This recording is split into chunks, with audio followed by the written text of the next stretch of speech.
نحن نتحدى أهل البدع والأهواء، أهل البدع العقائدية وأهل البدع السياسية، أن نقول بيننا وبينكم السلف، بيننا وبينكم الكتب. كان أحمد يقول البدع بيننا وبينكم الجنائز. السلام عليكم ورحمة الله وبركاته. الحمد لله رب العالمين، وصلى الله وسلم وبارك على عبده ورسوله محمد وعلى آله وصحبه أجمعين وعلى من تبعهم بإحسان إلى يوم الدين، أما بعد. معزز حاضرین، پچھلے درس میں شیخ عبدالرزاق البدر حفظہ اللہ کا مختصر تعارف اور نفس کے بارے میں کچھ باتیں آپ کے سامنے آئی تھیں، اور یہ بات آئی تھی کہ 10 قواعد پر مشتمل یہ چھوٹا مختصر مفید رسالہ ہے. 10 قاعدے ہیں جس سے انسان اپنے نفس کو پاک صاف کر سکتا ہے، اپنے نفس کی تربیت کر سکتا ہے. شیخ عبدالرزاق البدر حفظہ اللہ نے سب سے پہلا قاعدہ نقل کیا ہے. پہلا قاعدہ ہے التوحید اصل ما تزکو بہ النفوس. کہتے ہیں پہلا قاعدہ ہے توحید، اصل ما تزکو بہ النفوس، سب سے اصل بنیادی بات جس کے ذریعے سے نفس پاک ہوتے ہیں. تزکیہ نفس کا سب سے پہلا قاعدہ توحید ہے. توحید کے بغیر کوئی بھی نفس پاک نہیں ہوتا ہے، کسی بھی نفس کے اندر اصلاح اور درستگی نہیں آتی ہے. اس کی دلیل وہ دیتے ہیں، اللہ سبحانہ و تعالیٰ نے کہا وما خلقت الجن والانس الا لیعبدون، ہم نے جنات اور انسانوں کو عبادت کے لیے پیدا کیا ہے. لیعبدون کا مطلب ہے لیوحدون، ہم نے جنات اور انسانوں کو توحید کے لیے پیدا کیا ہے. اور سارے انبیاء اور رسول کی دعوت کا محور یہی توحید رہا ہے. جیسے اللہ سبحانہ و تعالیٰ نے کہا وَلَقَدْ بَعَثْنَا فِي كُلِّ أُمَّةٍ رَسُولًا أَنِ اعْبُدُوا اللَّهَ وَاجْتَنِبُوا الطَّاغُوتَ، کہ ہر قوم میں نبیوں کو بھیجا گیا، رسولوں کو بھیجا گیا، ان کو یہی تعلیم تھی ان اعبدوا اللہ واجتنبوا الطاغوت، کہ وہ اللہ سبحانہ و تعالیٰ کی طرف بلاتے تھے یہ کہہ کر کے کہ تم اللہ کی عبادت کرو اور طاغوت سے، شرک سے بچو. توحید سب سے پہلا قاعدہ ہے جس کے ذریعے سے انسان پاک ہوتا ہے. ان 2 دلیلوں سے کیا ثابت ہوتا ہے؟ اللہ سبحانہ و تعالیٰ نے کہا ہم نے انسان اور جنات کو عبادت کے لیے پیدا کیا ہے. عبادت ہی مقصد ہے، اس کا مطلب یہ توحید ہی مقصد ہے، اس کا مطلب یہ کہ توحید ہی سے نفس پاک ہو سکتا ہے. اور دوسری دلیل ہے سارے رسولوں نے اپنی قوموں کو اسی کی طرف دعوت دی. جتنی بھی قومیں گزری ہیں ہر قوم کے اندر کوئی نہ کوئی برائی شرک کے علاوہ رہی جس سے وہ پہچانے جاتے تھے. جیسے قوم نوح ہے، قوم نوح جو نوح علیہ السلام کی قوم ہے، ان کے یہاں شرک پایا جاتا تھا، شرک بت پرستی کی شکل پائی جاتی تھی. اقوام کا جو تذکرہ کیا گیا ہے ان کی خصوصی برائیوں کا بھی تذکرہ کیا گیا ہے کہ ان کی خاص خاص برائیاں کیا تھیں. کچھ اقوام ایسی تھیں جو ناپتول میں کمی کرتی تھی، کچھ قومیں ایسی تھیں کہ جن کے اندر جادو اور سحر زیادہ تھا، کچھ قومیں ایسی تھیں کہ جن کے اندر جنسی برائی زیادہ پائی جاتی تھی، جیسے قوم لوط ہے.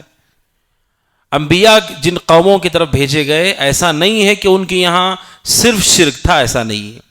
شرک کے ساتھ بہت دوسرے گناہ بھی تھے، اور ایسے بھی کچھ گناہ تھے جن سے وہ پہچانے جاتے تھے. قوم شعیب ہے، ناپتول میں کمی کے ذریعے سے وہ پہچانے جاتے تھے، ناپتول میں کمی کرتے تھے. لیکن سارے نبیوں نے اس کے باوجود ان کا نفس جو انہیں ان گناہوں کی طرف دعوت دیتا تھا، انبیاء نے، رسولوں نے یہ نہیں کہا یہ گناہ چھوڑو. سب سے پہلے ان کو بھی انہوں نے توحید ہی کی دعوت دی. اس کا مطلب یہ کہ توحید ہی اصل بنیاد ہے جس کے ذریعے سے انسان کا نفس پاک ہوتا ہے. یہ دلیل دی شیخ عبدالرزاق البدر حفظہ اللہ نے، اور رسول اکرم صلی اللہ علیہ وسلم نے بھی یہی تعلیم دی. جیسا کہ بخاری کی حدیث ہے، حضرت معاذ بن جبل رضی اللہ عنہ کو جب اللہ کے نبی صلی اللہ علیہ وسلم نے یمن کی طرف بھیجا تو آپ نے کہا بے شک تم ایسی قوم کے پاس جا رہے ہو جو اہل کتاب ہیں، یہود اور نصارہ ہیں. فَلْيَكُنْ أَوَّلَ مَا تَدْعُوهُمْ إِلَيْهِ، سب سے پہلے تم جس کی دعوت دو انہیں اِلَىٰ أَن يُوَحِّدُوا اللَّهَ تَعَالَىٰ، کہ وہ اللہ سبحانہ و تعالیٰ کی توحید کو اختیار کریں. اللہ کے نبی صلی اللہ علیہ وسلم نے بھی یہی تعلیم دی کہ سب سے پہلے قوم کو توحید کی طرف دعوت دو. اب اہل کتاب جو یہود و نصارہ ہیں، کیا صرف وہ اللہ کے ساتھ شرک کرتے تھے؟ ان کے پاس تو بہت برائیاں تھیں. یہود کے بارے میں اللہ سبحانہ و تعالیٰ اکالون للسحت، سب سے زیادہ حرام مال کھانے والے تھے یہود. نصارہ شراب پینے والے لوگ، خنزیر کھانے والے لوگ، اس کے علاوہ اور بہت سارے گناہ ان کے یہاں پائے جاتے تھے. لیکن رسول نے اس کے باوجود کہا تم اہل کتاب کے پاس جا رہے ہو، ان کو سب سے پہلے توحید کی طرف بلاؤ. توحید ہی کے ذریعے سے نفس پاک ہو سکتا ہے. یہ پہلی بنیاد ہے جو شیخ عبدالرزاق البدر حفظہ اللہ نے نقل کی ہے. پھر ایک اور دلیل انہوں نے دی ہے. اللہ سبحانہ و تعالیٰ کہتا ہے وَوَيْلٌ لِّلْمُشْرِكِينَ، اور تباہی ہے مشرکوں کے لیے، الَّذِينَ لَا يُؤْتُونَ الزَّكَاةَ، جو زکوٰۃ نہیں دیتے، وَهُمْ بِالْآخِرَةِ هُمْ كَافِرُونَ، اور وہ آخرت کا انکار کرتے ہیں. اللہ کہتا ہے مشرکوں کے لیے تباہی ہے. کیوں تباہی ہے؟ وہ زکوٰۃ نہیں دیتے. اب سوال یہ ہے مشرک زکوٰۃ کیوں دے گا؟ جب وہ شرک کر رہا ہے، کفر کر رہا ہے، وہ اللہ کو مانتا ہی نہیں ہے، پھر زکوٰۃ کیوں دے گا وہ؟ تو یہاں زکوٰۃ سے مراد مال کی زکوٰۃ نہیں ہے. یہاں پر لا یؤتون الزکاۃ، زکوٰۃ نہیں دیتے سے کیا مراد ہے؟ ابن تیمیہ رحمۃ اللہ علیہ کہتے ہیں، اس سے ابن قیم رحمۃ اللہ علیہ کہتے ہیں اکثر مفسرین سلف اور اس کے بعد یہ کہتے تھے یہاں زکوٰۃ سے مراد لا الہ الا اللہ ہے.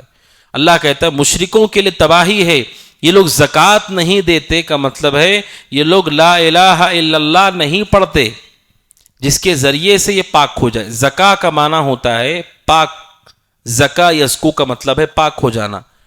زکوٰۃ کو زکوٰۃ اس لیے کہتے ہیں جب انسان 2.5 نکالتا ہے تو باقی جو مال ہے وہ پاک ہو جاتا ہے. باقی مال مصیبتوں سے پاک ہو جاتا ہے، جہنم میں اسے جلا کر کے ہمیں داغا نہیں جائے گا. 2.5 زکوٰۃ دینے سے وہ مال پاک ہو جاتا ہے، اس لیے اس کو ہم زکوٰۃ کہتے ہیں. زا کاف الف، اس کا معنی ہوتا ہے پاک ہونا. زکوٰۃ کو اس لیے زکوٰۃ کہا جاتا ہے. اب مشرکوں کی زکوٰۃ کیا ہے؟ مشرک کی زکوٰۃ یہ ہے 2.5 اسے نہیں دینا ہے. مشرک کی زکوٰۃ یہ ہے لا الہ الا اللہ کہے، وہ اس کی زکوٰۃ ہے. اور جب وہ زکوٰۃ ادا کرے گا بعد میں اس کے لیے دیگر فرائض اور احکام ہیں. تو اس آیت میں واضح طور پر کلمہ توحید لا الہ الا اللہ کو زکوٰۃ کہا گیا ہے، جس کا معنی ہوتا ہے پاک کرنا. سب سے بڑی چیز جو پاک کرنے والی ہے انسان کو وہ یہی توحید ہے، کیونکہ سب سے بڑی گندگی اللہ کے ساتھ شرک ہے. سب سے برا عمل اللہ سبحانہ و تعالیٰ کے ساتھ شرک ہے. جب نفس کو پاک کرنے کی بات ہم کہتے ہیں، اب پاک کسے کرنا ہے؟ سب سے گندی چیز کو یا اس سے کمتر چیز کو؟ سب سے گندی چیز کو. سب سے بری چیز اللہ کے ساتھ شرک ہے. اسی لیے پہلا قاعدہ ہی یہی ہے کہ اس گندگی کو پاک کرو. باقی گندگی کا کوئی فائدہ نہیں اسے پاک کرنے کا اگر اسے پاک نہ کیا گیا.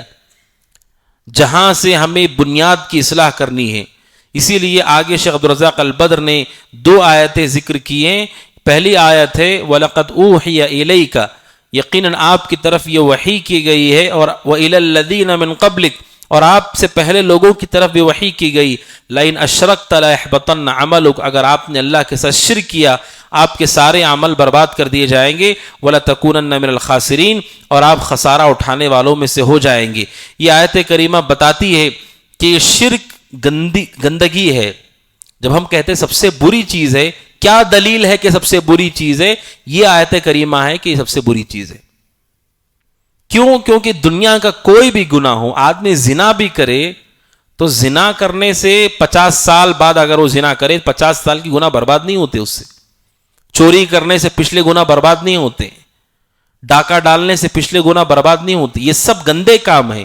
سب سے گندا شرک ہے، کیونکہ اس کے بارے میں کہا گیا کہ اس کی وجہ سے لَيَحْبَطَنَّ عَمَلُكَ، انسان کے پورے نیکیاں برباد ہو جاتی ہیں.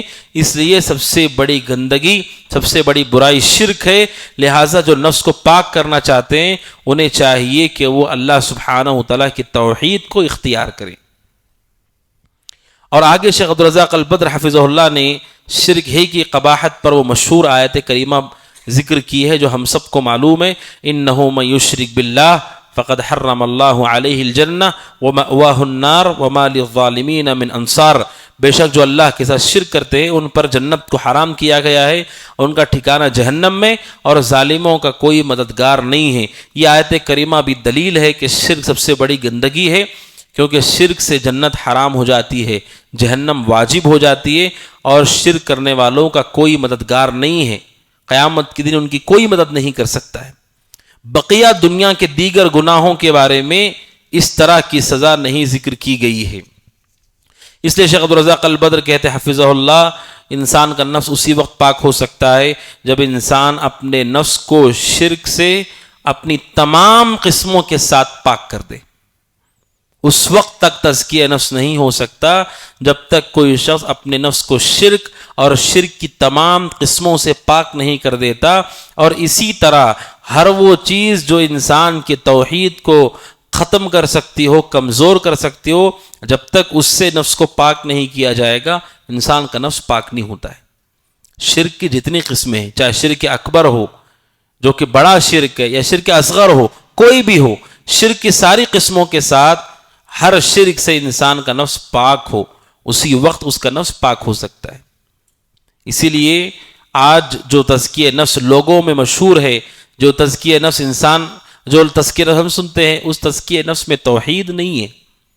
لوگ باقی چیزوں کی پابندی کراتے ہیں، نمازوں کی پابندی کرو، یہ ذکر کی پابندی کرو، فلاں کی پابندی کرو، نفس اس سے پاک نہیں ہوتا ہے.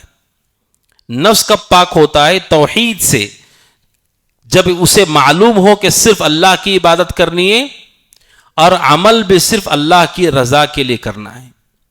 توحید پختہ ہوتی ان دو چیزوں سے، ایک صرف اللہ کی عبادت کر کے، دوسرا اللہ سبحانہ و تعالیٰ کی رضا مندی ہی مقصد ہو عمل کا. دو الگ الگ چیزیں ہیں. توحید پرست ہونے کا مطلب یہ نہیں کہ وہ مخلص بھی ہوگا، توحید پرست ہے لیکن دکھانے کے لیے کوئی کام کر رہا ہے، یہ آدمی مخلص نہیں ہے، خالص دین نہیں ہے اس کے پاس. یا ہو سکتا ہے کوئی آدمی اللہ کی رضا کے لیے کوئی کام کر رہا ہو لیکن مشرک ہو، کوئی قبر پرست کسی یتیم بچے کو کپڑا دے ثواب کے لیے، ایسا بھی ممکن ہے. لیکن دونوں کے دونوں غلطی پر ہیں. توحید خالص یہ ہے صرف اللہ کی عبادت کی جائے اور عمل بھی صرف اللہ کی رضا کے لیے کیا جائے. یہ توحید خالص ہے جس میں کسی قسم کی ملاوٹ نہیں ہے. کیوں؟ جب آپ یہ کہتے صرف اللہ کی عبادت کرو آپ بڑے شرک سے بچ گئے. جب آپ یہ کہتے صرف اللہ کی رضا مندی کے لیے عمل کرو تو آپ چھوٹے شرک سے بچ گئے. کیا ہے چھوٹا شرک؟ ریاکاری، دکھاوا. اب آپ نے سنا تزکیہ نفس اس وقت تک نہیں ہو سکتا جب تک بڑے شرک سے آدمی دور نہ ہو، چھوٹے شرک سے آدمی دور نہ ہو. نفس کی گندگی اسی وقت پاک ہو سکتی ہے. تو یہ سب سے پہلا قاعدہ ہے توحید، کہ توحید کے ذریعے سے انسان کا نفس پاک ہوتا ہے. اور آپ غور کر کے دیکھیں جو اللہ کے ساتھ شرک کرنے والے ہوتے ہیں ان کا نفس گندا بھی ہوتا ہے اور کمزور بھی ہوتا ہے. شرک کی گندگی بہت بڑی گندگی ہے. جھوٹ، اور جھوٹ پر پوری عمارت کھڑی ہے، پوری زندگی انسان کی چل رہی ہے. اور دوسرا اس کے اندر کمزوری بہت. اسی لیے دیکھیے جو لوگ غیر اللہ کی بات کرتے ہیں، کوئی آدمی کہے آپ سے کہ اگر آپ نے یہ نیاز پوری نہیں کی تو پھر آپ کے اوپر آفت آ جائے گی، آپ کے گھر پہ مصیبت آ جائے گی. کئی ایسے آستانے ہیں کہ آدمی وہاں پیسہ دیے بغیر آگے نہیں بڑھتا ہے، کیونکہ اسے لگتا ہے اگر میں نے نہیں دیا تو کوئی نقصان ہو جائے گا. تو انسان کمزور بھی ہو جاتا ہے شرک کی وجہ سے، اس کا نفس اسی طرح گندا بھی ہو جاتا ہے. اسی طرح انسان شرک کی وجہ سے ذلیل بھی ہوتا ہے، جبکہ ذلت صرف اللہ کے لیے ہونی چاہیے. دنیا میں بادشاہ بھی ہو اس کے لیے ذلت نہیں ہے، خشوع اور خضوع نہیں ہے، صرف اللہ کے لیے. اسی لیے رسول اکرم صلی اللہ علیہ وسلم نے کسی کو دیکھ کر کے کھڑے ہونے سے منع کر دیا. کسی کے لیے حق نہیں، چاہے کوئی بھی ہو، اسے دیکھ کر کے ہمیں کھڑے ہونے کی ضرورت نہیں تعظیم میں، اور رسول نے اسے پسند نہیں کیا ہے. جب آدمی شرک کرتا ہے وہ ذلیل ہوتا ہے. وہ آستانوں کے پاس، اپنے ہی جیسے انسانوں کے پاس بسا اوقات وہ نشے کرنے والے، گندے، بے لباس اور سگریٹ نوشی کرنے والے ایسے لوگوں کے پیر چھوتا ہے جا کر کے، ان کے نہایا ہوا پانی استعمال کرتا ہے. وہ شرک سے بڑی گندگی کیا ہے؟ ایک تو شرک خود گندا ہے، کمزور بھی ہو گیا انسان کا نفس، ڈرتا ہے وہ نہ جانے کیا ہو گیا. عبد القادر جیلانی رحمۃ اللہ علیہ کے نام کی نیاز نہیں کیا، پتہ نہیں کیا ہوگا میرے ساتھ، چڑھاوا نہیں چڑھایا نہ جانے کیا ہوگا میرے ساتھ. اتنے سارے ڈر، ساتھ میں وہ ذلیل بھی ہوتا ہے، ان کے سامنے سر رگڑتا ہے، اس علاقے میں اس علاقے میں، یہاں جاؤ وہاں جاؤ. اور چوتھا شرک کی گندگی یہ بھی ہے کہ شرک کرنے والا شخص جو بھی اللہ کے ساتھ شرک کرتا ہے یا شریک کرنے والا ہے، اس کا نفس اس چیز سے بھی گندا ہو جاتا ہے کہ اسے اللہ تبارک و تعالیٰ کے علاوہ جس کے بارے میں بھی لوگ بتاتے وہ ان کی تقلید کرتے ہوئے ان باتوں کو تسلیم کرتا ہے۔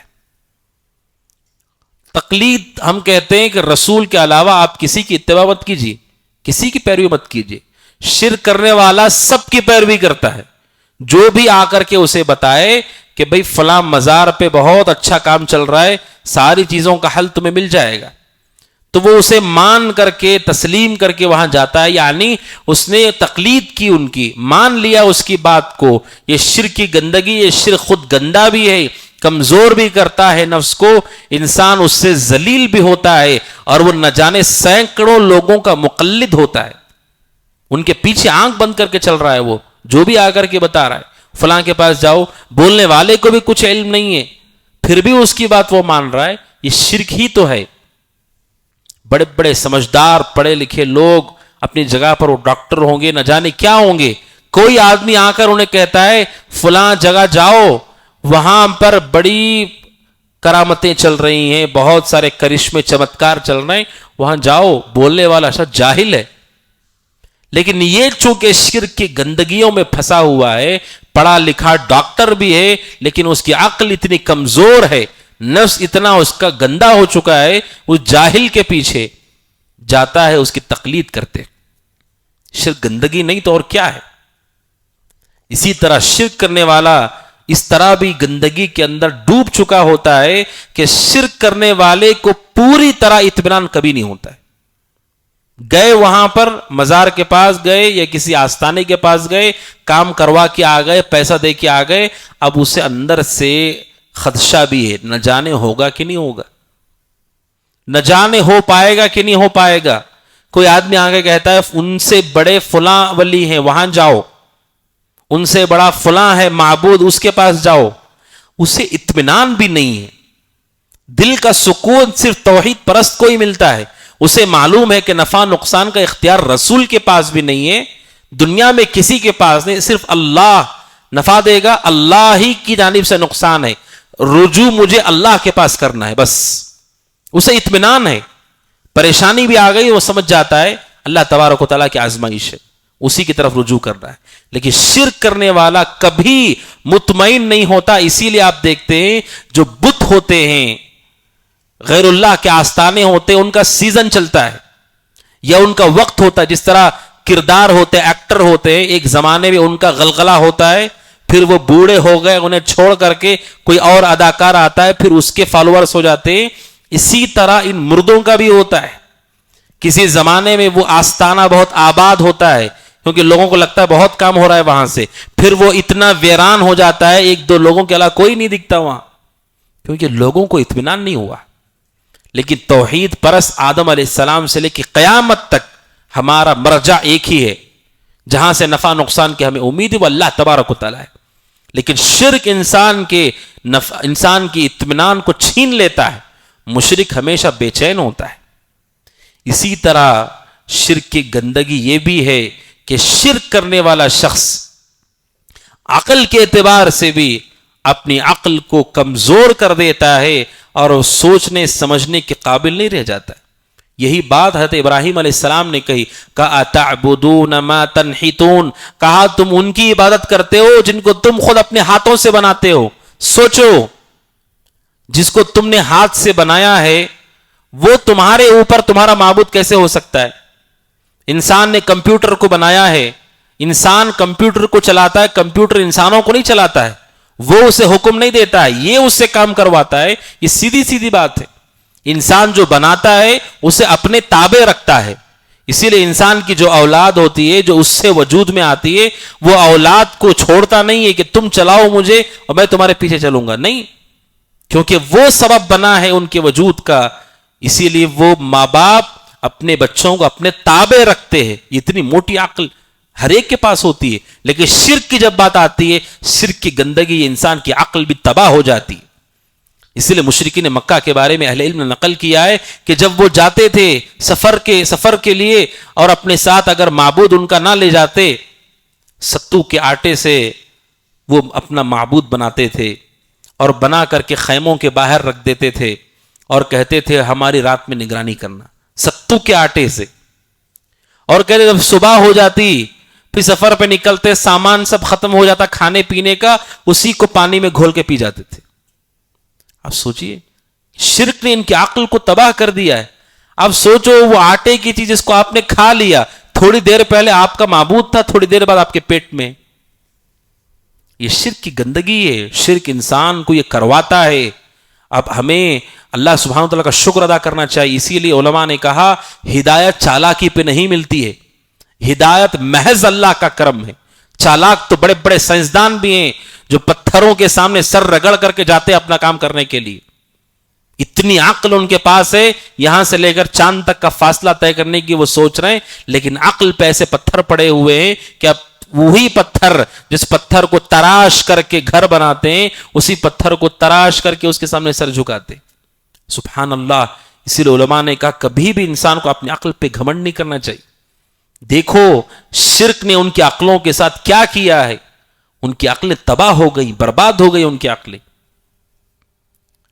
اسی طرح شرک کی گندگی یہ ہے کہ شرک انسان کو عقل سے بھی کمزور کر دیتا ہے، اسی طرح وہ اندھا اور بہرا بھی ہو جاتا ہے. شرک انسان کو اندھا اور بہرا بھی کر دیتا ہے کہ کوئی چیز آپ آنکھوں سے دیکھ رہے ہیں، دیکھ کر کے بھی آپ عبرت نہیں لے رہے. سمجھنا سوچنا چھوڑو، دیکھو اسے اور دیکھ کر کے عبرت لو. کیا ایسا ہو سکتا ہے کہ یہ معبود ہوں؟ اپنی اسی وجہ سے اللہ سبحانہ وتعالی نے کہا کہ ان کے دل ہیں یہ سمجھنے کے قابل نہیں، ان کے دل ہیں لیکن یہ سمجھنے کے قابل نہیں. آنکھ ہیں یہ دیکھتے نہیں، کان ہیں یہ سنتے نہیں. شرک نے انہیں گندا کر دیا ہے. آپ سوچئے ایک انسان جو کہ بوڑھا ہو چکا ہے، ایک شخص کو میں نے دیکھا بہت بوڑھا ہو گیا ہے، بوڑھا ہو کر کے اس کی پیٹھ جھک گئی ہے اس طرح سے جیسے کوئی رکوع کی حالت میں ہو. اتنا وہ جھک گیا ہے اور وہ رقص کر رہا ہے، کسی جگہ پر ناچ رہا ہے، گول گول گھوم رہا ہے، اور ایک قوال اس کے سامنے قوالی کرتے ہوئے کہتا ہے کہ لوگ عرش پر معبود کو ڈھونڈ رہے ہیں جبکہ وہ ہمارے سامنے. اس بوڑھے کو جس کی پیٹھ جھکی ہوئی ہے وہ قوالی کرنے والا کہتا ہے پتہ نہیں لوگ عرش پر اللہ کو ڈھونڈ رہے ہیں جبکہ ہمارا معبود تو سامنے ہی ہے. آپ آنکھوں سے دیکھو کہ وہ بوڑھا ہو گیا ہے، وہ پیٹھ اس کی جھک گئی ہے، جو اپنی پیٹھ کو سیدھا نہیں کر سکتا ہے، وہ کیسے آپ کی زندگی کے نفع نقصان کا اختیار رکھتا ہے؟ آپ سوچو انسان دیکھ کر کے بھی نہیں سنبھل رہا ہے. اور یہی معاملہ نیک لوگوں کا بھی. ایک آدمی مر جاتا ہے، جیسے ہی مر جاتا ہے وہ بے بس ہو جاتا ہے. مرنے کے بعد اپنا لباس وہ خود نہیں اتارتا ہے، لوگ اس کا لباس اتارتے ہیں کیونکہ لباس اتارنے کی طاقت اس کے پاس نہیں. غسل وہ خود نہیں کرتا، لوگ کرواتے ہیں کیونکہ غسل کی طاقت نہیں. کفن وہ پہن نہیں سکتا، لوگ اسے کفن پہناتے ہیں. اتنا مجبور اور کمزور ہے وہ. آپ آنکھوں سے دیکھ رہے ہیں اس کو، وہ حرکت نہیں کرتا ہے، وہ چل نہیں سکتا، وہ بات نہیں کر سکتا. اسے نہلاتے ہیں، اسے کپڑے نکالتے ہیں، نہلاتے ہیں، کفن پہناتے ہیں. قبر میں اتر نہیں سکتا، اسے اتارتے ہیں. یہ کمزوری اپنے آنکھوں سے انسان دیکھ رہا ہے. سب کچھ کر کے قبر میں اتار کر مٹی بند کرنے کے بعد کہتے ہیں آپ کو جو چاہیے ان سے مانگ لو. اب سوچو کہ جو آدمی لباس پہننے سے بھی عاجز رہا زندگی میں، کیا نفع نقصان کا مالک رہنے والا ذرہ برابر بھی محتاج ہوگا. اللہ تبارک و تعالیٰ کی بے نیازی تو وہ ہے لا تأخذہ سینۃ ولا نوم. اللہ کو نیند کیا، سینۃ اسے اونگ بھی نہیں آتی. اتنا طاقتور ہے وہ کہ اسے اونگ بھی نہیں آتی. تو شرک کی گندگی ہے کہ انسان کو شرک اندھا اور بہرا بھی کر دیتا ہے. اسی لیے ان گندگیوں سے نکلنا سب سے پہلے ضروری ہے. ہمیں معلوم ہونا چاہیے ہمارا معبود کون ہے، کس کے سامنے سر جھکانا ہے، کس کے سامنے ہاتھ جوڑنا ہے، کس کے سامنے گڑ گڑانا ہے، کس کے سامنے رونا ہے. افسوس کی بات ہے کہ مسلمان جن کے پاس توحید جیسی تزکیہ نفس کے لیے بنیادیں ہیں لیکن وہ غیر اللہ کے سامنے کھڑے ہیں، ہاتھ باندھ کر کے کہتے اے فلاں ہمارے اوپر رحم کر. وہ انہی جیسا انسان سامنے بیٹھا ہے، ہاتھ جوڑ کر کے گڑ گڑاتے ہمارے اوپر رحم کی نظر ڈال دو، ہمیں صحیح کر دو. وہ آپ ہی کی طرح ایک انسان ہے. اتنا آپ کو نہیں سمجھ میں آ رہا ہے کیوں؟ کیونکہ شرک نے گندگی کر دی ہے. اسی لیے شیخ عبدالرزاق البدر حفظہ اللہ نے کہا سب سے پہلا اصول ہے توحید. اسی توحید سے نفس پاک ہوگا, اسی سے آپ کی عقل بھی صحیح ہوگی, سالم ہوگی, اور اسی کے ذریعے سے آپ اللہ تبارک و تعالیٰ سے حقیقی معنوں میں جڑو گے. اسی سے آپ کے دل میں سکون, اطمینان اور راحت پیدا ہوگی. اسی لیے سب سے پہلا قاعدہ ہے اللہ تبارک و تعالیٰ کی توحید. غیر اللہ کے سامنے ڈرے ہوئے لوگ, جھکے ہوئے لوگ, امید لگانے والے لوگ, کیسے ان کا نفس پاک ہوگا؟ ان کے نفس میں اتنی ساری پریشانیاں, اتنی ساری گندگیاں ہیں. تو یہ پہلا قاعدہ ہے. امید ہے کہ پہلا قاعدہ واضح ہوگا. واضح ہے قاعدہ؟ یہ واضح ہے الحمدللہ. اس کے بعد شیخ عبدالرزاق البدر حفظہ اللہ نے دوسرا قاعدہ نقل کیا ہے. وہ قاعدہ ہے الدعاء مفتاح زکاة النفوس. کہتے ہیں دوسرا قاعدہ جس سے نفس پاک ہوتے ہیں وہ ہے دعا. دعا کنجی اور چابی ہے نفسوں کو پاک کرنے کے لیے. کہتے ہیں الدعاء مفتاح زکاة النفوس, کہ انسان کی دعا یہ نفسوں کی پاکیزگی کے لیے کنجی ہے, چابی ہے. توحید کے بعد دوسرا نمبر انہوں نے دعا کا رکھا ہے. دعا کیا ہے؟ توحید کے بغیر دعا کا کوئی معنی نہیں. توحید جس کے پاس نہیں, دعا کا کوئی معنی اس کے پاس نہیں, کیونکہ سب کو پکار رہا ہے, وہ نہ جانے کتنے لوگوں کو پکار رہا ہے. یہاں اس سے مراد وہ دعا جو توحید پرست اللہ سے کرتا ہے. پھر شیخ عبدالرزاق البدر نے وہ حدیث نقل کی سنن ترمذی کی.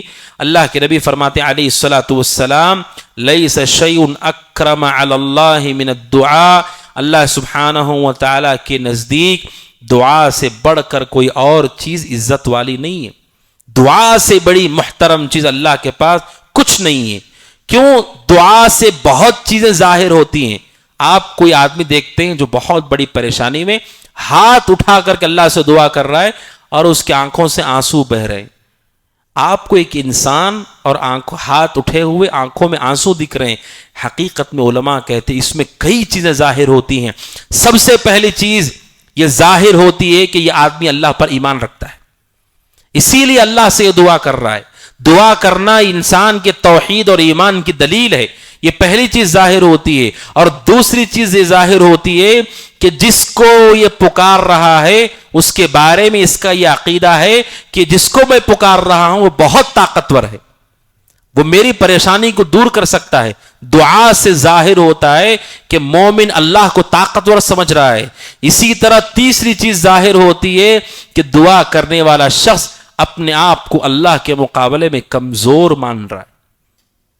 ہمیں صرف دعا, یہ صرف دعا نہیں ہے, توحید ظاہر ہوتی ہے دعا سے. دعا سے انسان کے اللہ پر ایمان, اللہ کے اسماء و صفات پر ایمان ظاہر ہوتا ہے. آپ اللہ کو پکار رہے ہیں, اس کا مطلب اللہ آپ کو دیکھ رہا ہے, اللہ آپ کو سن رہا ہے, اللہ تبارک و تعالیٰ آپ کو عطا کرے گا, وہ ہر چیز پر قدرت رکھتا ہے, وہ مجھ پر رحم کرے گا. کتنی صفات ہو گئی؟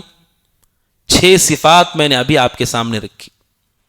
کوئی آدمی اللہ کو پکار رہا ہے, کتنی صفات پر ایمان رکھتا ہے کہ وہ سن رہا ہے, مجھے اسے یقین ہوتا, اسی لیے پکار رہا ہے. وہ دیکھ رہا ہے اور بہت طاقتور ہے اور یقین رکھتا ہے کہ وہ مجھ پر رحم کرے گا. اللہ تبارک و تعالیٰ کی صفت رحمت پر اس کا ایمان ہوتا ہے اور اس کا اعتقاد ربوبیت پر ہوتا ہے.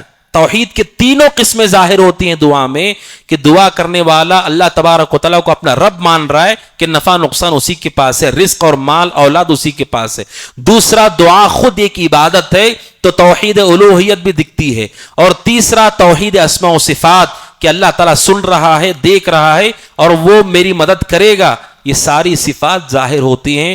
توحید کی تینوں قسمیں دعا میں ظاہر ہوتی ہیں. دعا معمولی چیز نہیں ہے, بہت بڑی چیز ہے دعا.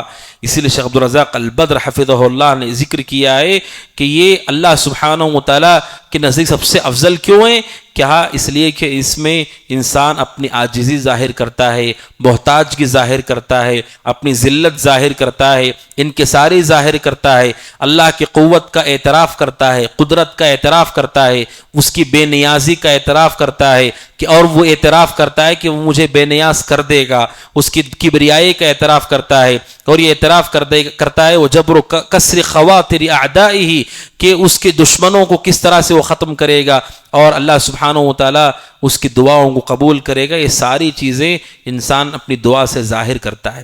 لہٰذا جو یہ چاہتا ہو کہ اللہ تعالیٰ اس کے نفس کو پاک کرے، اسے اللہ سے دعا کرنا چاہیے کہ اللہ سبحانہ و تعالیٰ میرے نفس کو پاک فرما۔ پھر اس کے بعد شیخ عبدالرزاق البدر کہتے ہیں، شیخ الاسلام ابن تیمیہ، شیخ الاسلام نے فی وصیت ابی القاسم المغربی، ابو القاسم المغربی کو انہوں نے نصیحت کی، شیخ الاسلام نے کیا نصیحت کی؟ کہا الدعاء مفتاح کل خیر، کہتے ہیں دعا ہر خیر کی کنجی ہے، ہر خیر کی چابی ہے۔ اسی لیے دنیا کی کوئی بھلائی انسان کو چاہیے، اسے چاہیے اللہ سے دعا کرے، اس کی طرف رجوع کرے، اور اللہ سبحانہ و تعالیٰ نے وعدہ کیا ہے کہ جو اللہ سے کو پکارتا ہے، دعا کرتا ہے، اللہ اس کی دعا کو قبول کرے گا۔ وقال ربکم ادعونی استجب لکم، تمہارا رب کہتا مجھے پکارو، میں تمہاری پکار کو قبول کروں گا، چونکہ وہ اس نے وعدہ کیا ہے۔ اس لیے اب ہم چاہتے ہیں نفس پاک ہو تو اللہ سے دعا دعا کریں گے، اللہ دعا کو قبول کرے گا نفس کی پاکیزگی کے لیے۔ پھر آگے حضرت عمر بن خطاب رضی اللہ عنہ کا قول انہوں نے نقل کیا ہے۔ حضرت عمر رضی اللہ عنہ بہت بڑی بات کہتے انی لا احمل ہم الاجابہ، کہتے مجھے دعا قبول ہوگی کہ نہیں ہوگی یہ فکر نہیں ہے، یہ فکر نہیں ہے۔ مومن کو یہ فکر نہیں کرنی چاہیے میری دعا قبول ہوگی کہ نہیں ہوگی۔ یہ حضرت عمر کہہ رہے ہیں اپنے بارے میں۔ سوچئے ابو بکر صدیق کے بعد سب سے افضل شخص ہیں یہ، کہہ رہے ہیں مجھے دعا قبول ہوگی کہ نہیں ہوگی مجھے اس کی فکر نہیں ہے، ولیکن ہم الدعاء، کہتے مجھے فکر یہ ہے کہ مجھے دعا کی توفیق نہیں ملے گی، مجھے فکر یہ ہے کہ اللہ مجھے دعا کی توفیق دے، یہ مجھے پریشانی ہے، یہ مجھے فکر ہے کہ دعا کی توفیق اللہ مجھے دے، کیونکہ توفیق اگر دیتا ہے، آگے کہتے جس کو اللہ دعا کی توفیق دیتا ہے تو جان لو قبول کرے گا، اسی لیے وہ توفیق دے رہا ہے۔ جو آدمی اللہ سے دعا نہیں کرتا ہے، اللہ سبحانہ و تعالیٰ کو پکارتا نہیں ہے، جان لے کہ وہ محروم انسان ہے۔ اسے اپنے آپ پر افسوس کرنا چاہیے کہ کیا بات ہے کہ میں ہاتھ اٹھا کر اللہ سے دعا نہیں کر رہا ہوں، میری پریشانیوں کو بیان نہیں کر رہا ہوں، کتنی پریشانیاں ہیں اور کتنا ہمیں پریشانیوں سے نکلنے کی فکر ہے، لیکن دعا کی توفیق نہیں ہو رہی۔ حضرت عمر کہہ رہے ہیں دعا قبول ہوگی کہ نہیں ہوگی یہ پریشانی مت رکھو، پریشانی زندگی میں یہ رکھو کہ دعا کی توفیق ہو رہی کہ نہیں ہو رہی۔ اسی لیے جس مسلمان کو آپ دیکھتے ہیں کہ وہ اللہ سے بہت دعا کرتا ہے، بار بار دعا کرتا ہے، کثرت سے دعا کرتا ہے، تو جان لیجئے اللہ تبارک و تعالیٰ نے اس کے لیے قبولیت کے دروازے کھول دیے، اس کی دعا قبول ہوگی۔ اگر دعا نہیں کر رہا ہے تو یہ بڑی پریشانی اور فکر مندی کی بات ہے کہ وہ دعا نہیں کر رہا ہے۔ پھر آگے سلف کا ایک قول نقل کرتے ہیں، مطرف بن شخیر رحمۃ اللہ علیہ کہتے ہیں میں نے ایک مرتبہ سوچا ساری بھلائیاں اس کی بنیاد کس چیز میں، ساری اچھائیاں مجھے مل جائیں کہاں سے ملیں گی، کیسے مجھے ملیں گی؟ کہتے ہیں میں نے دیکھا بھلائیاں تو بہت ساری ہیں، نماز میں بھلائی ہے اور روزے میں بھلائی ہے، ان سب میں بھلائی ہے، لیکن ساری بھلائیوں کی چابی میرے پاس ہو، سب بھلائیاں مجھے مل جائیں، اتنی جتنی ہے ساری مل جائیں۔ تو پھر مجھے اچانک یاد آیا، وہ کہتے ہیں مجھے یاد آیا وَإِذَا هُوَ فِي يَدِ اللَّهِ عَزَّ وَجَلَّ، کہتے ہیں مجھے معلوم یاد آ گیا یہ تو اللہ کے پاس اختیار ہے، نماز کی توفیق بھی وہی دے گا، روزے کی توفیق بھی وہی دے گا، حج کی توفیق بھی وہی دے گا۔ مجھے معلوم ہو گیا کہ ساری نیکیوں کی توفیق وہ تو اللہ کے اختیار میں ہے، اور میں نے یہ بھی جان لیا کہ میں اس چیز کی قدرت نہیں رکھتا ہوں جو اللہ کے پاس ہے، اللہ کے پاس جو ہے میں چھین نہیں سکتا۔ سمجھ رہے ہیں آپ؟ یہ قول بڑا اہم ہے کہ نماز، روزہ، زکوٰۃ جتنی نیکیاں ہیں اس کی توفیق تو اللہ ہی دے سکتا ہے۔ اب اللہ کے پاس ساری نیکیوں کی توفیق کا اختیار ہے، اب میں زبردستی اللہ کے پاس سے چھین نہیں سکتا ہوں۔ کہتے ہیں میرے پاس ایک ہی راستہ ہے، وہ راستہ یہ ہے کہ میں اللہ سے دعا کروں، اور اللہ تبارک و تعالیٰ مجھے وہ چیزیں عطا کرے، تب مجھے معلوم پڑا ساری بھلائیوں کی بنیاد دعا ہے، ساری بھلائیوں کی بنیاد دعا ہے، کیونکہ ساری بھلائیوں کی توفیق اللہ ہی دے سکتا ہے، اللہ ہی دیتا ہے۔ جب ساری چیزوں کا اختیار اسی کے پاس ہے تو پھر دعا بھی اسی سے کرے ہم اللہ تبارک و تعالیٰ سے کہ وہ ہمیں اپنے نفس، ہمارے نفس کو پاک کر دے۔ سمجھ رہے ہیں؟ یہ بڑا اہم قول ہے۔ کہتے فَإِذَا جِمَاعُ الْخَيْرِ الدُّعَا، ساری بھلائیوں کی بنیاد یہ دعا ہے۔ اور پھر شیخ عبدالرزاق البدر نے دعا نقل کی ہے کہ پیارے رسول صلی اللہ علیہ وسلم اللہ سے دعا کرتے تھے اپنے نفس کے تزکیے کے لیے۔ اللہ کے نبی کہتے تھے اللہم آتی نفسی تقواہا وزکیہا انت خیر من زکاہا انت ولیہا ومولاہا۔ یہ بڑی عظیم دعا ہے، ہر مسلمان کو یہ دعا یاد کر لینی چاہیے اور یہ دعا ضرور پڑھنا چاہیے نفس کے تزکیے کے لیے۔ اللہ کے نبی کہتے تھے اللہم، اے اللہ، آتی نفسی تقواہا، میرے نفس کو اس کا تقوی عطا فرما، وزکیہا، اسے پاک کر دے، انت خیر من زکاہا، تو سب سے بہتر ہے جو اسے پاک کر دیتا ہے، انت ولیہا و مولاہا، اے اللہ اس نفس کا ولی اور مولا، سرپرست، سب کچھ تو ہی ہے۔ یہ عظیم دعا ہے پیارے رسول کی کہ اللہ کے نبی دعا کرتے تھے اللہ میرے نفس کو پاک کر دے، نفس کو درست کر دے، میرے دل کی اصلاح کر دے۔ تجھ سے بہتر کون ہے جو دل کی اصلاح کر سکتا ہو؟ اللہ سبحانہ و تعالیٰ سے بڑھ کر کون ہے جو اس دل کی اصلاح کر سکتا ہو؟ اور آخر میں اللہ کے نبی نے یہ بھی کہا انت ولیہا و مولاہا، اے اللہ تو ہی نفس کا مالک ہے، تیرے پاس ہی اس کا اختیار ہے، تو ہی اس کا اس کا اختیار رکھنے والا ہے، اسے بدلنے والا ہے۔ یہ اللہ کے نبی صلی اللہ علیہ وسلم کی دعا، یہ دعا سے ظاہر ہوتا ہے کہ نفس کا تزکیہ یہ صرف اللہ ہی کر سکتا ہے، لہٰذا اللہ سے مومن کو دعا کرنا چاہیے، جو کہ دوسرا قاعدہ ہے کہ اللہ تبارک و تعالی ہمارے نفسوں کی اصلاح کرے۔ اب ایک اہم بات ہے جو بہت ہی ضروری ہے، وہ یہ ہے اللہ تبارک و تعالیٰ سے انسان دعا کرتا ہے نفس کے تزکیے کے لیے، تو اس دعا کا طریقہ کیا ہے؟ کیا طریقہ ہے جیسے وہ اللہ تبارک و تعالیٰ سے دعا کرے اپنے نفس کے تزکیے کے لیے؟ علماء کہتے ہیں کہ اس میں چند چیزوں کا خیال کرنا چاہیے۔ سب سے پہلی چیز، جو آدمی اپنے نفس کے تزکیے کے اللہ سے دعا کر رہا ہے، اسے سب سے پہلے معلوم ہونا چاہیے کہ اس کا نفس اس کا دشمن ہے جو اسے تباہ اور برباد کر دے گا۔ اس کی خطرناکی کو پہچان کر کے اللہ سے دعا کرے۔ کیوں؟ علماء کہتے ہیں اللہ غافل دل سے دعا کو قبول نہیں کرتا ہے۔ کسی کو غفلت ہے، اے اللہ میں نفس کو پاک کر دے، بس ہو گیا، اسے معلوم ہی نہیں ہے کہ وہ کیا دعا کر رہا ہے۔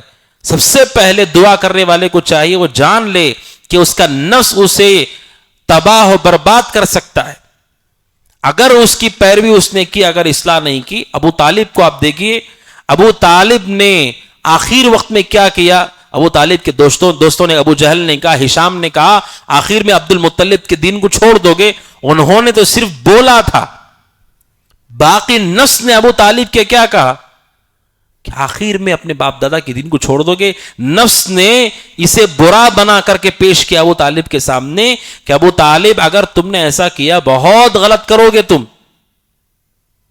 اس نفس نے ابو طالب کے لیے کفر کو ہلکا کر دیا، شرمندگی کو وزنی کر دیا۔ شرمندگی بہت بری ہے، کفر کیا ہے؟ کافر ہو کر کے مر گئے تو کیا ہے، لیکن دین بدل کر کے مرو گے تو بہت نقصان ہوگا۔ اس نفس نے ابو طالب کے ساتھ کیا کیا؟ ابو طالب نے کلمہ پڑھنے سے انکار کر دیا۔ اسی لیے جو آدمی اللہ سے دعا کر رہا ہے کہ اللہ میں نفس کو پاک کر دے، سب سے پہلے اسے نفس کی خطرناکی کو معلوم کرنا چاہیے کہ انسان کا نفس بہت خطرناک ہے، بہت گناہ وہ کروا سکتا ہے، بہت سارے گناہ۔ بہت راز کی بات اگر میں نے آپ کو بتائی اور میں نے کہا کسی کو نہیں بولنا، وہ راز کی بات، اس میں میری عزت ہے، میری عزت پوری نیلام ہو جائے گی، کسی کو نہیں بولنا۔ میں نے کسی خاص دوست کو بولا، کسی کو نہیں بولنا، وہ سن لیتا ہے، جانتا ہے اگر یہ بات باہر آ گئی تو اس کی عزت پوری خراب ہو جائے گی، لیکن پھر اس کا نفس اسے کہتا ہے بول دے کسی کو، بول دے کسی کو۔ اور نفس پاک وہ نہیں کرتا ہے، اور اس کی اطاعت کر کے جب وہ بات بول دیتا ہے پوری عزت نیلام ہو جاتی ہے اس شخص کی. زنا کا راستہ کیسے آسان ہوتا ہے؟ ہر آدمی سمجھتا ہے کہ یہ غلط ہے، بری بات ہے. نفس اسے کہتا ہے کوئی بات نہیں، کوئی دیکھنے والی آنکھ نہیں ہے، کوئی نہیں دیکھ رہا ہے. اس وقت اسے اللہ تبارک و تعالیٰ کا احساس نہیں دلاتا ہے نفس، کوئی نہیں دیکھ رہا ہے، کر لو کوئی بات نہیں. یہ نفس بہت خطرناک ہے. کفر پہ موت ہو سکتی ہے، دوسروں کی عزتیں تباہ ہو سکتی ہیں، دوسروں کا مال. انسان چور نہیں ہوتا ہے، ایسے بھی لوگ ہوتے ہیں جو چور نہیں ہوتے. کہیں پر دیکھا کوئی دیکھنے والا نہیں، اچانک کہیں پر کوئی چیز پڑی ہوئی ہے کوئی دیکھنے والا نہیں. پہلے تو چوری نہیں کی اس نے، لیکن نفس ضروری نہیں کہ پرانے گناہ ہی وہ سکھاتا ہے.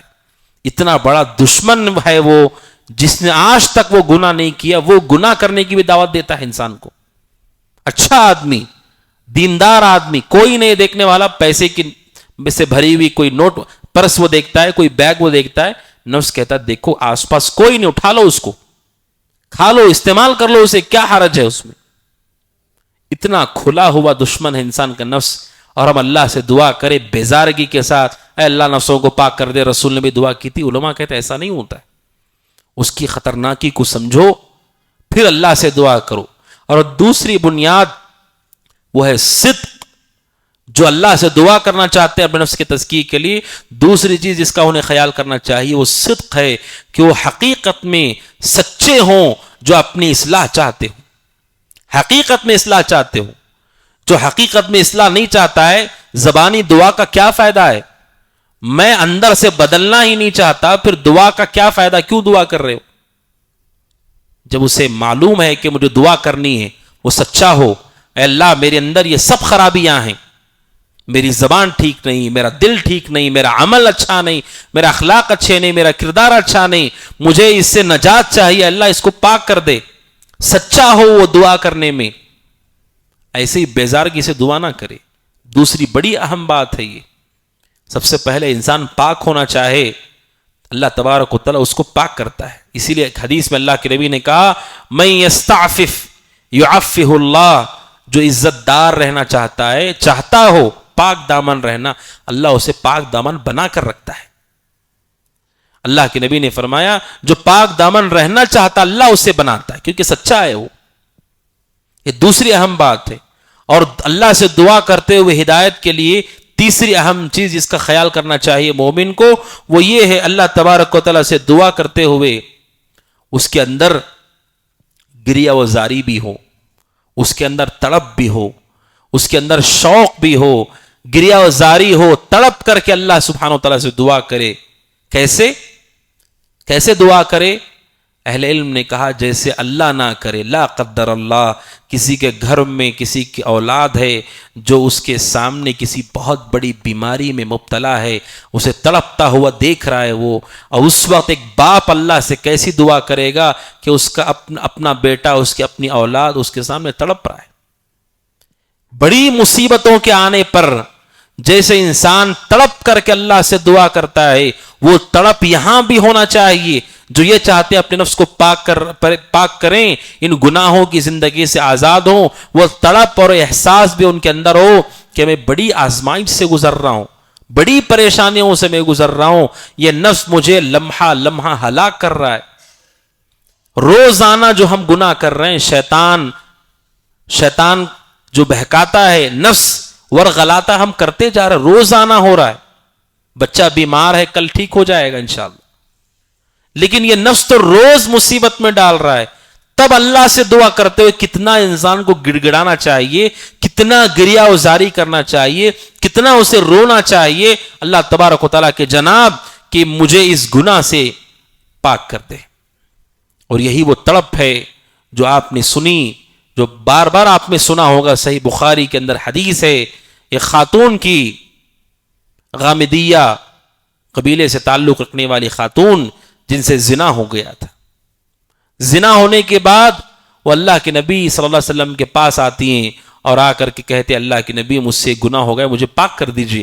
اللہ کے نبی نے کہا علیہ الصلوۃ والسلام، حالت حمل سے وہ تھیں، آپ نے کہا جاؤ جب بچے کی ولادت ہو تب آنا.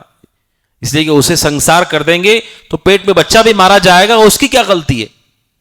ماں کو ماریں گے تو بچہ بھی مر جائے گا. آپ نے کہا جاؤ جب بچہ ہوگا تب آنا.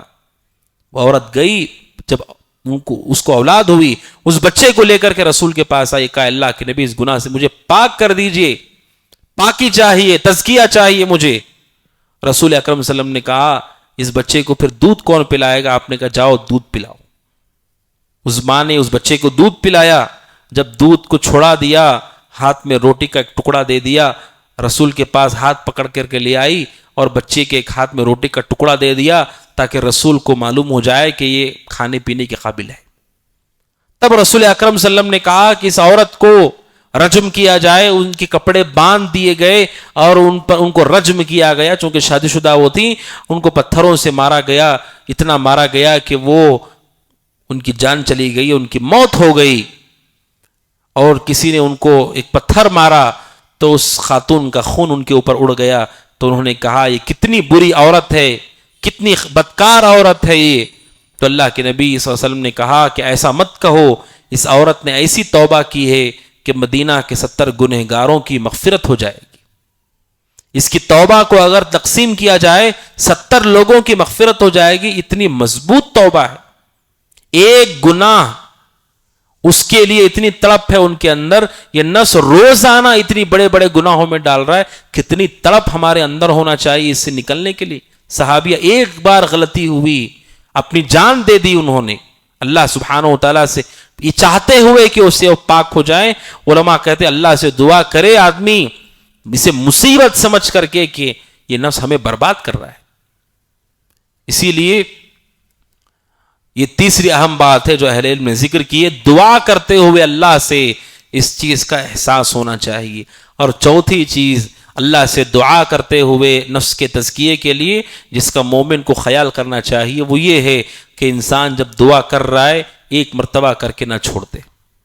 آپ نے کبھی کبھی دعا کی، اس کا مطلب آپ نفس کو جانتے ہی نہیں ہیں، نفس کی خطرناکی کو نہیں جان رہے. آپ بار بار اللہ سے دعا کرے. اسی لیے رسول اکرم صلی اللہ علیہ وسلم کے بارے میں کان اکثر دعاء النبی، اللہ کے نبی کے اکثر زیادہ تر جو آپ دعا کرتے تھے ان میں سے یہ تھی یا مقلب القلوب ثبت قلبی علی دینک، اے دلوں کے پلٹنے والے میرے دل کو دین پر تو جمائے رکھ. یہی قلب، یہی نفس ہے، یہ دل ہی انسان کا نفس ہے. اور رسول اس کے لیے اکثر دعا کرتے تھے کہ دلوں کے پلٹنے والے دین پر میرے دل کو باقی رکھ. یہ بار بار دعا کرنا بتاتا ہے کہ آپ اس مسئلے کو سنجیدگی سے لے رہے ہیں.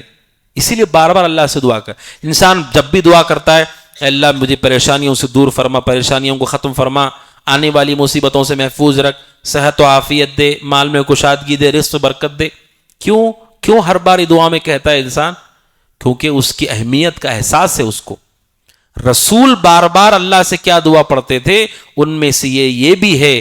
اللہ کے نبی کہتے تھے اے میرے رب میرے دل کو دین پر جمائے رکھ، میرا دل دین کا پابند رہے، میرا نفس دین کا پابند رہے.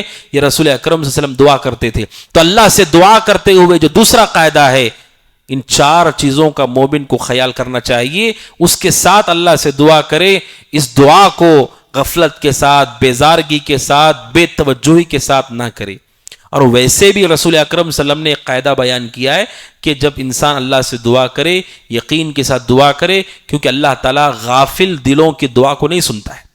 جو غفلت کے ساتھ اللہ کو پکارتے ہوں وہ قبول نہیں کیا جاتا ہے. جب یہ دعا ہم کر رہے ہیں تو مومن کو چاہیے کہ وہ اللہ سبحانہ و تعالیٰ سے دعا کرے. ایک اور اہم بات ہے، 5ویں بات میں اسے آپ نقل کر سکتے ہیں. یہ 4 باتیں اس میں مذکور نہیں ہیں، دوسرے اہل علم نے نقل کیا ہے، میں نے آپ کے سامنے رکھا. 5ویں بات کے طور پر اسے ضرور آپ یاد رکھیں جو شیخ عبدالرزاق البدر حفظہ اللہ نے بیان کیے، وہ یہ ہے کہ انسان اس دعا کے لیے اوقات الاجابہ کا انتخاب کرے. وہ وقت جس میں دعائیں قبول کی جاتی ہیں، جمعہ کی آخری گھڑی ہو، تہجد کا وقت ہو، اذان و اقامت کا وقت ہو، بارش کے نزول کا وقت ہو، حالت سفر میں ہو. یہ جو دعاؤں کی قبولیت کے اوقات ہیں، اوقات الاجابہ جنہیں کہا جاتا ہے، ان اوقات الاجابہ کا خاص خیال کرے، کیونکہ یہ بتاتا ہے کہ آپ اس دنیا میں چاہتے ہیں کہ آپ کا نفس پاک ہو، آپ نیک اور صالح بنے، اور دوسرا یہ کہ زیادہ امید ہے کہ وہ دعا قبول ہو جائے گی۔ دو فائدے ہیں۔ آپ اگر ان اوقات میں دعا کرتے ہیں، یہ آپ کی توجہ کی دلیل ہے کہ آپ واقعتاً ڈرتے ہیں اپنے نفس کے شر سے، اور دوسرا یہ کہ آپ یہ چاہتے ہیں کہ اللہ تبارک و تعالیٰ اس دعا کو قبول کر لے۔ اور اس کے آگے شیخ عبدالرزاق البدر حفظہ اللہ بہت ہی بہترین بات بتاتے ہیں۔ وہ کہتے ہیں جان لو سب سے عظیم چیز دعا سے متعلق ہے وہ یہ ہے ان زکات نفسک بید اللہ، ہمارے نفسوں کی پاکیزگی کا اختیار صرف اللہ کے پاس ہے۔ آپ خود چاہ کر کے بھی اپنے نفس کو نہیں بدل سکتے۔ یہ جو بات آج سوشل میڈیا سے بتائی جاتی ہے لوگوں کو، اپنے آپ پر بھروسہ کرو، تم چاہو تو سب کر سکتے ہو، شریعت کہتے ایسا نہیں ہو سکتا ہے۔ انسان کا اپنے نفس پر بھی پورا اختیار نہیں ہے، اگرچہ کہ آپ کو لگتا ہے کہ آپ نفس کو چلا رہے ہیں، حقیقت میں نفس آپ کو چلا رہا ہے۔ انسان کا پورا اختیار اس کے اوپر نہیں ہے، نہ ظاہر پہ ہے نہ باطن پہ ہے۔ ظاہر پہ انسان کا اختیار نہیں ہے۔ کون جوان ہے جو بوڑھا ہونا چاہتا ہے، لیکن یہ جسم آپ کی اطاعت نہیں کرتا۔ کوئی آدمی کہے اپنے جسم سے کہ بوڑھا نہیں ہونا، ہو سکتا ہے ایسے؟ کوئی کہے اپنے آپ سے جو بیمار ہو گیا ٹھیک ہو جاؤ، ٹھیک ہو جاتا ہے؟ وہ نہیں ہوتا ہے۔ انسان کا نفس ظاہر میں بھی اس کی بات کی پابندی نہیں کرتا ہے۔ بیمار آدمی بستر پر لیٹا ہوا ہے، وہ چاہ رہا ہے اٹھ کر کے بھاگنا، ظاہری جسم اس کا ساتھ نہیں دیتا ہے۔ کچھ چیزوں میں ساتھ دیتا ہے، کچھ چیزوں میں ساتھ نہیں دیتا ہے۔ اسی طرح باطن کا معاملہ بھی ہے کہ انسان کچھ نیکیوں کی خواہش کرتا ہے، کچھ نیکیاں کرتا ہے، نفس ساتھ دیتا ہے، لیکن پوری طرح سے نفسوں پر اختیار اللہ کا ہے۔ جس طرح ہمارے جسموں پر اختیار اللہ کا ہے، ہمارے نفسوں پر اختیار اللہ کا ہے۔ یہ اس مسئلے کا تعلق اعتقاد سے ہے، عقیدے سے ہے کہ ہم جان لیں ہمارے نفسوں کی پاکیزگی، اس کا پورا اختیار صرف اللہ کے پاس ہے، اور جسے اللہ چاہے گا اسی کا نفس پاک ہوگا، اور اگر اللہ نہ چاہے نفس پاک نہیں ہو سکتا ہے۔ اسی لیے اللہ تبارک و تعالیٰ قرآن میں کہتا ہے بل اللہ یزکی من یشاء، بلکہ اللہ ہے جسے چاہتا ہے اسے پاک کر دیتا ہے۔ اللہ ہے جو پاک کرتا ہے، ہم خود نہیں کر سکتے، اللہ تبارک و تعالیٰ ہے جو کرتا ہے۔ اور ایک دوسری آیت ہے وَلَوْلَا فَضْلُ اللَّهِ عَلَيْكُمْ وَرَحْمَتُهُ، اللہ کہتا ہے اگر اللہ کے فضل اور رحمت نہ ہو تم لوگوں پر، مَا زَكَى مِنْكُمْ مِنْ أَحَدٍ أَبَدًا، تم میں سے کوئی بھی کبھی بھی پاک نہیں ہو سکتا ہے۔ اللہ کہتا تم میں سے کوئی بھی کبھی بھی پاک نہیں ہو سکتا ہے اگر اللہ کا فضل اور اللہ کی رحمت شامل حال نہ ہو۔ اور آگے کہا وَلَكِنَّ اللَّهَ يُزَكِّي مَن يَشَاءُ، بلکہ اللہ تبارک و تعالیٰ ہے جو جسے چاہے پاک کرتا ہے۔ مَا زَكَى مِنْكُمْ، تم میں سے کوئی کبھی بھی پاک نہیں ہو سکتا ہے اگر اللہ نہ چاہے۔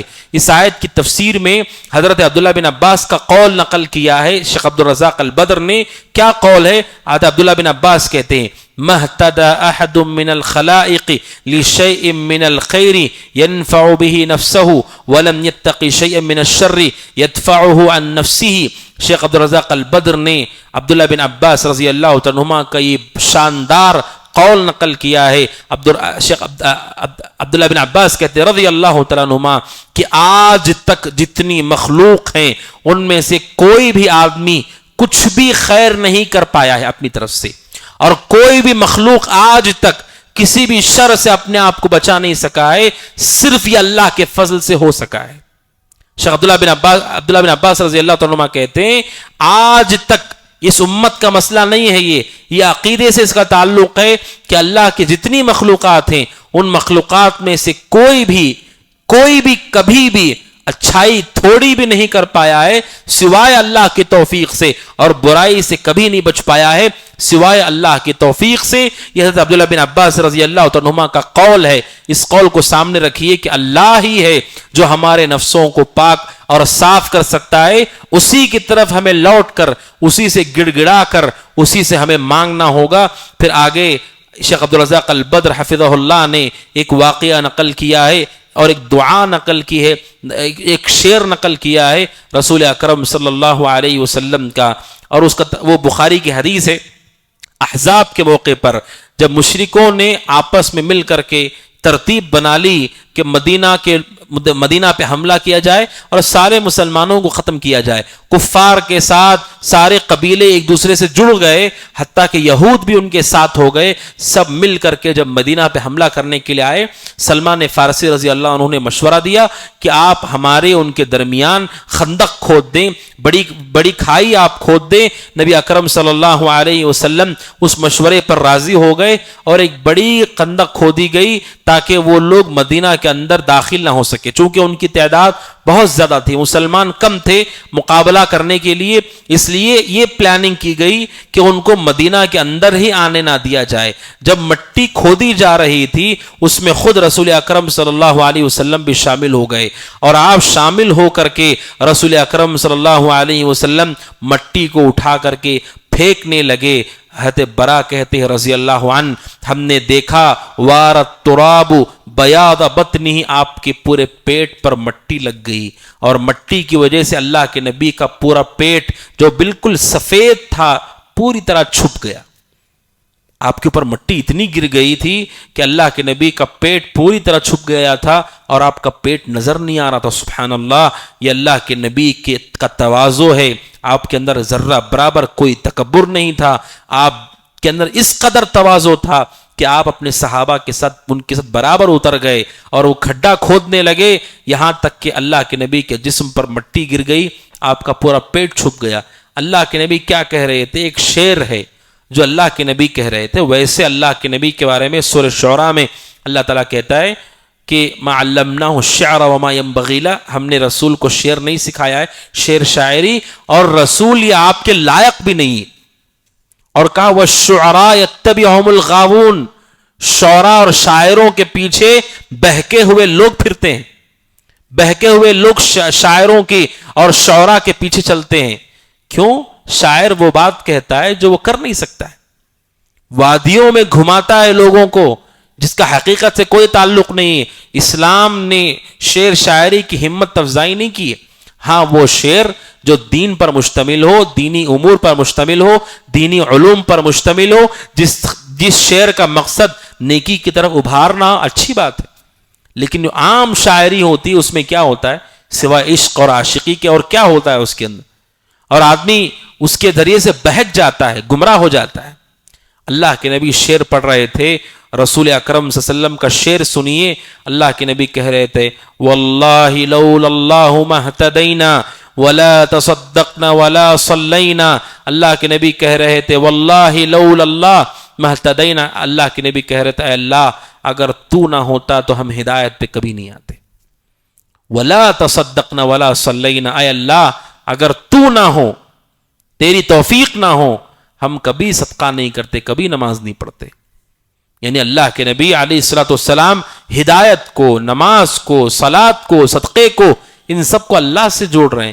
اے اللہ یہ تیرے ہی پاس ہے، تیرے ہی اختیار میں ہے، لہٰذا مومن کو چاہیے کہ اللہ سبحانہ و تعالیٰ سے وہ دعا کرے. شیخ عبدالرزاق البدر نے خطبہ مسنونہ کے اندر جو پڑھا جاتا ہے وہ حدیث نقل کی ہے صحیح مسلم کی کہ پیارے رسول خطبہ جمعہ میں مستقل یہ پڑھا کرتے تھے من یہدہ اللہ فلا مضل لہ، جس کو اللہ ہدایت دے اسے کوئی گمراہ نہیں کر سکتا، ومن یضلل فلا ہادی لہ، اور جس کو گمراہ کر دے اسے کوئی ہدایت دینے والا نہیں ہے. شیخ عبدالرزاق البدر نے آخر میں کہا یہ عظیم اصل ہے، جان لیں کہ نفس کا تزکیہ، نفس کی استقامت اسی وقت ممکن ہے جب مومن اللہ کی طرف رجوع کرے، اس کے دروازے پر دستک دے اور اس پر اصرار کرتے رہے، الحاح کرے، اطاعت کرتے ہوئے، امید لگاتے ہوئے، تاکہ اللہ تبارک و تعالیٰ اس چیز کو قبول کرے. ایک اہم چیز ہے جو انہوں نے ذکر کی وہ ہے اصرار. اصرار کا مطلب ہے تکرار کے ساتھ اللہ سے دعا کرنا اور گریہ وزاری کرنا، جس کا تذکرہ میں نے کیا اس سے پہلے. ابن قیم رحمۃ اللہ علیہ نے مثال دی ہے، کہتے ہیں کہ کوئی آدمی کسی کے دروازے پہ بار بار جا کر کے دستک دے، آخر کا دروازہ وہ کھول دیتا ہے. جب اللہ تبارک و تعالیٰ سب سے زیادہ رحم کرتا ہے جب اس کے دروازے پہ کوئی اصرار کرے، بار بار دعا کر رہا ہے، بار بار دعا کر رہا ہے، تو اللہ سے امید ہے کہ اس کی دعا قبول کی جائے گی. تو یہ دوسرا قاعدہ ہے جو شیخ عبدالرزاق البدر حفظہ اللہ نے بیان کیا، اور وہ قاعدہ ہے کہ دعا انسان کے تزکیہ نفس کے لیے کنجی اور اس کے لیے چابی ہے۔ اللہ سبحانہ و تعالیٰ سے دعا ہے کہ اللہ سبحانہ و تعالیٰ جو کچھ ہم نے سنا ہے اس کے مطابق ہمیں عمل کی توفیق عطا فرمائے، اور اللہ سبحانہ و تعالیٰ ہم سب کو ہدایت عطا فرمائے اور گمراہی سے بچائے، اور اللہ تبارک و تعالیٰ ہمارے نفس کو پاک صاف کرے، ہمارے نفس کا تزکیہ فرمائے۔ ھذا وصلی اللہ وسلم علی نبینا محمد وعلی آلہ وصحبہ اجمعین۔ تو میرے پاس کچھ انعامات ہیں حسب معمول، ان میں سوالات ہیں۔ سب سے پہلا سوال ہے وہ یہ ہے کہ پہلا قاعدہ کیا تھا؟ کون بتا سکتے ہیں؟ صرف اتنا ہی نہیں ہے پہلا قاعدہ کیا تھا، اس کے ساتھ کہ اس کی گندگیاں کیا ہیں، گندگیوں میں سے 3 گندگیاں بتائیں۔ کون بتا سکتے ہیں؟ ہاں، توحید یہ پہلا قاعدہ ہے جس سے نفس پاک ہوتا ہے۔ کیا گندگیاں ہیں شرک کی؟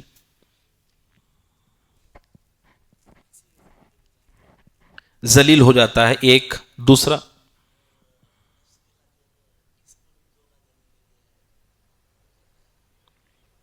اس میں شامل ہے گندگیوں میں، ایک آپ نے ذکر کیا تقلید، کہ کسی بھی آدمی کی بات مان لیتا ہے، اس عقل مان لیتا ہے، اور تیسری گندگی کیا ہے؟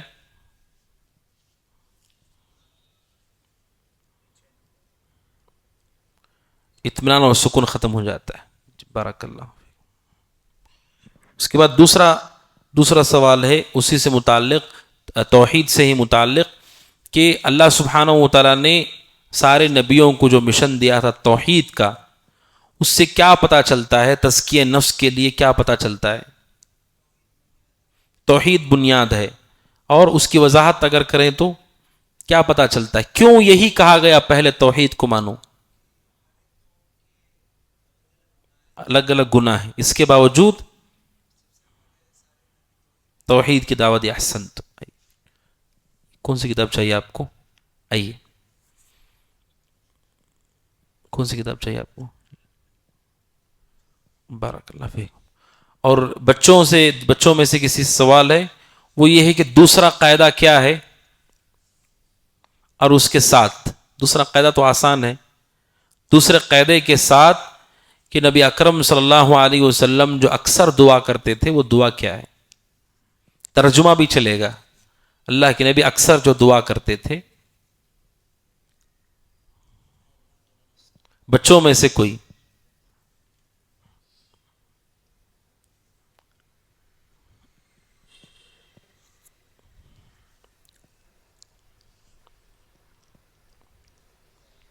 ہاں بولیے۔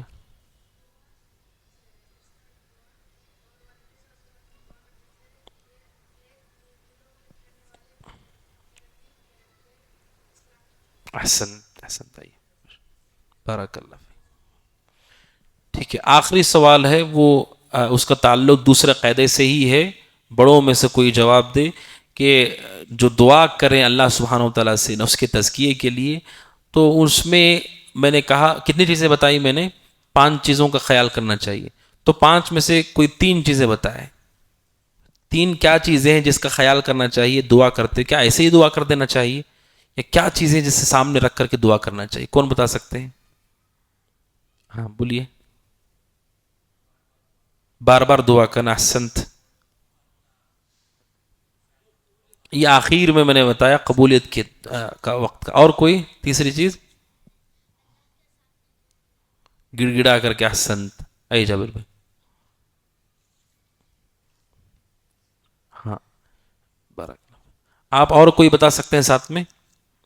اللہ کے سامنے گڑ گڑانا اور سچائی کے ساتھ، احسنت۔ لیجیے، کتاب چاہیے؟ احسنت، ماشاء اللہ۔ آپ کو بھی چاہیے؟ لیجیے۔ چاکلیٹ چاہیے؟ ٹھیک ہے۔ ھذا وصلی اللہ وسلم علی نبینا محمد وعلی آلہ وصحبہ اجمعین۔ ایک اہم اعلان ہے، وہ یہ ہے کہ کل انشاءاللہ مرکزی مسجد سلفیہ لشکر محلہ میں بعد نماز مغرب تا عشاء ایک پروگرام ہے، جس میں ایک اہم موضوع سے متعلق گفتگو کا آغاز کیا جا رہا ہے، وہ ہے الدروس المہمہ، وہ ضروری علم جو مسلمان کو معلوم ہونا چاہیے۔ اس سے متعلق شیخ بن باز رحمۃ اللہ علیہ کا مختصر رسالہ ہے، اس کا درس شروع ہو رہا ہے، لہٰذا آپ تمام شریک ہوں، اور اللہ سبحانہ و تعالی ہمیں اس کے ذریعے سے نفع پہنچائے۔ فاعلم أنه لا إله إلا الله واستغفر لذنبك وللمؤمنين والمؤمنات والله يعلم متقلبكم ومثواكم